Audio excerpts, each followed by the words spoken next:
A Boeing 747, carrying 524 people, is cruising smoothly at 24,000 feet.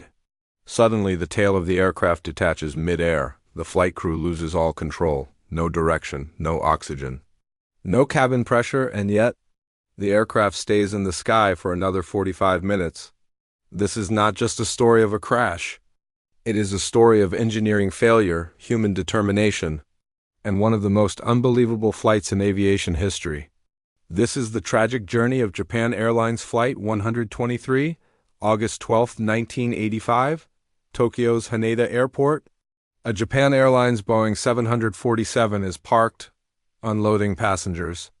In just 1 hour, the aircraft is scheduled to fly again, this time to Osaka. It's a short domestic flight. But today is different. It's the open holiday season, and airports are busier than ever. After cleaning, 509 passengers and 15 crew members board the flight. For the crew, this is routine. For the passengers, it is anything but. What no one knows is that this plane is carrying a hidden flaw born years earlier, a weakness that would soon unleash disaster. This is the aircraft's sixth flight of the day.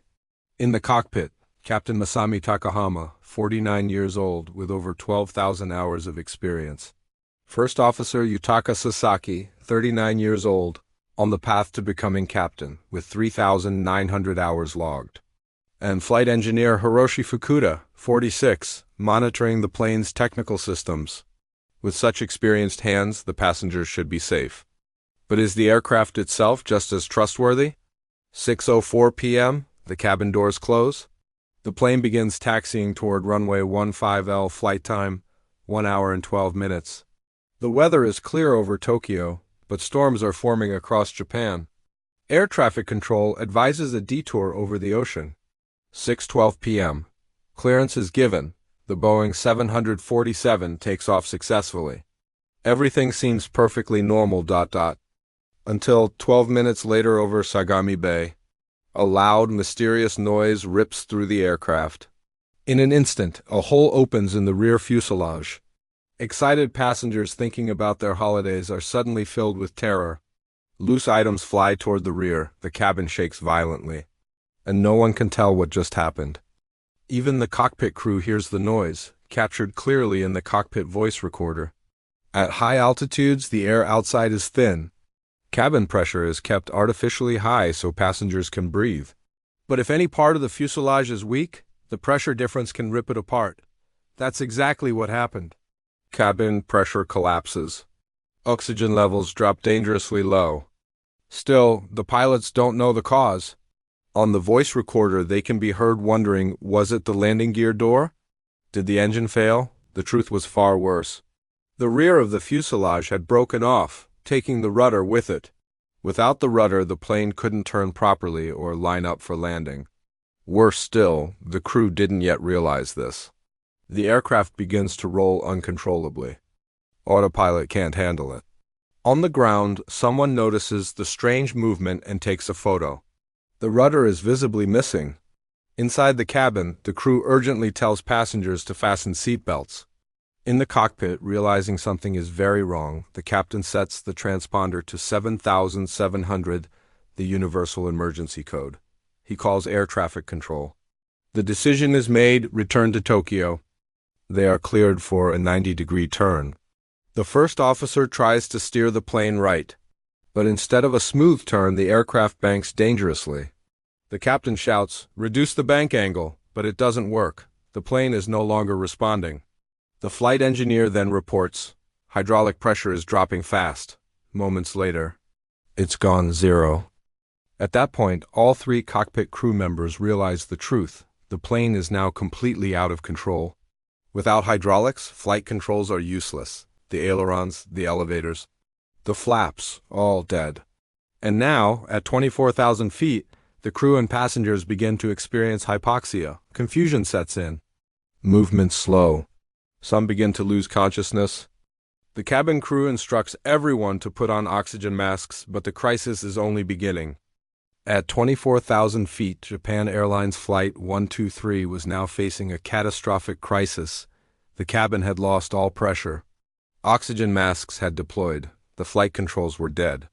And worst of all, the crew and passengers were beginning to suffer from hypoxia, a lack of oxygen to the brain. This condition causes confusion, disorientation, and if untreated, unconsciousness. Flight attendants could be heard calmly, yet urgently, instructing passengers to put on their oxygen masks.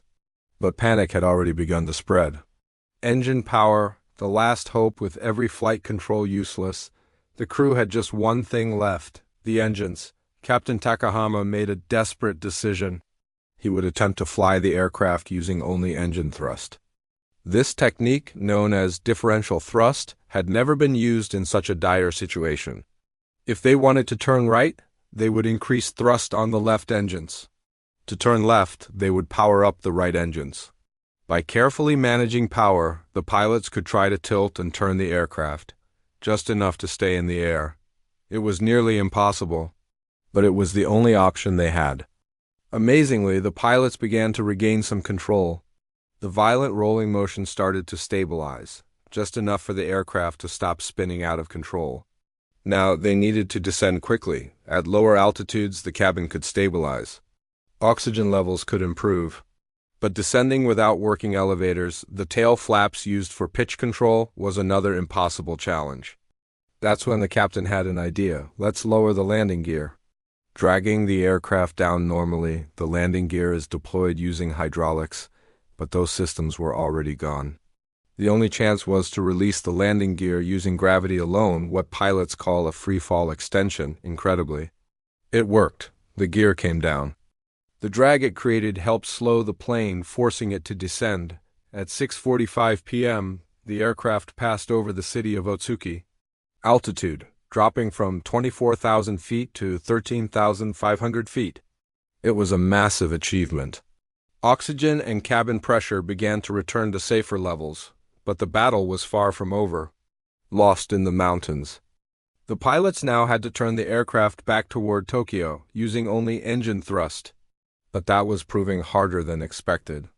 Each time they increased power to turn, the aircraft's nose pitched up. This reduced airspeed and brought the aircraft dangerously close to a stall. Too slow, and the plane would drop from the sky. They had no choice. The aircraft was now entering mountainous terrain where every foot of altitude mattered. With no flight controls, no rudder, and unpredictable roll movements, guiding the aircraft back to Tokyo was looking nearly impossible. A desperate turn at 6:48 p.m., the captain could be heard shouting to the first officer, "Turn right! There's a mountain ahead." But turning sharply with only engine power just wasn't enough. The aircraft couldn't respond with the precision needed. Inside the cockpit, alarm after alarm began sounding. Warning systems blared as the plane approached dangerous terrain. They were drifting off course, getting farther from Tokyo and closer to disaster. At just 6,800 feet, the aircraft was now flying directly over a mountain range. Too low, too slow, too unstable. At 6:54 p.m., the captain's voice, filled with panic, was recorded one last time on the cockpit voice recorder. 2 minutes later, the audio captured the final sounds of Japan Airlines Flight 123, metal twisting. Engines screaming, then silence. The aircraft had struck a mountainside while attempting a desperate turn. Of the 524 souls on board, only 4 survived, seated near the center of the cabin on the left side. All others, passengers and crew, perished in what became the deadliest single aircraft accident in aviation history. After the crash of Japan Airlines Flight 123, investigators began a thorough examination. Wreckage was recovered. Cockpit recordings were analyzed. Maintenance logs were reviewed line by line. What they discovered was horrifying. A hidden time bomb, the fatal repair 7 years earlier, the same aircraft had suffered a tail strike while landing. The rear underside of the fuselage had slammed into the runway. It was taken out of service for repairs and grounded for several weeks. Technicians from Boeing were assigned to fix a vital structure called the rear pressure bulkhead, a critical part of the aircraft that keeps the cabin airtight under high pressure. But during the repair, a fatal mistake was made. Instead of securing the bulkhead with 2 rows of rivets as required, they used only one. It may have seemed like a small oversight at the time, but in reality it created a ticking time bomb inside the aircraft, a countdown to catastrophe. Engineers later calculated that the faulty repair could only withstand about 11,000 pressurization cycles, the number of times a plane takes off, climbs, and then depressurizes after landing, by August 12, 1985. This aircraft had gone through over 12,500 cycles. It had already passed its limit. That day, the weakened pressure bulkhead finally gave out. It exploded outward. The force ripped through the tail section, destroyed hydraulic systems, and tore off the rudder. From that moment on, Flight 123 was doomed. A no-win situation. To better understand what the pilots went through, investigators recreated the exact conditions in a flight simulator. They asked 4 trained airline pilots to try and fly the aircraft with no rudder, no flight controls, no hydraulic pressure, and only engine power. All 4 pilots crashed. None of them could keep the aircraft flying more than a few minutes. But Captain Takahama and his crew had managed to fly for 45 minutes, with no control, no clear diagnosis, and hundreds of lives in their hands. The simulator pilots knew what to expect. They were safe. They were calm. The crew of Flight 123 had none of those luxuries. A legacy of courage. Though the flight ended in tragedy, the crew's efforts were nothing short of heroic. They fought an impossible battle, using only engine thrust to control a crippled aircraft. They stabilized the roll. They descended to safer altitude. They nearly made it back to Tokyo. They never gave up. Their determination, professionalism, and composure under pressure are remembered today as a case study in aviation heroism. Lessons that changed the skies. The crash of Flight 123 remains the worst single aircraft disaster in history. It exposed how even minor repair errors, if undetected, can lead to massive loss of life years later. It changed how aircraft are repaired. It redefined maintenance standards. And it led to global reforms in aviation safety. Out of 524 people on board, only 4 survived. But from this unimaginable loss came important lessons and a legacy of respect for those who tried to prevent it. May we always remember the crew, the passengers, and the quiet strength it took to fly, against all odds,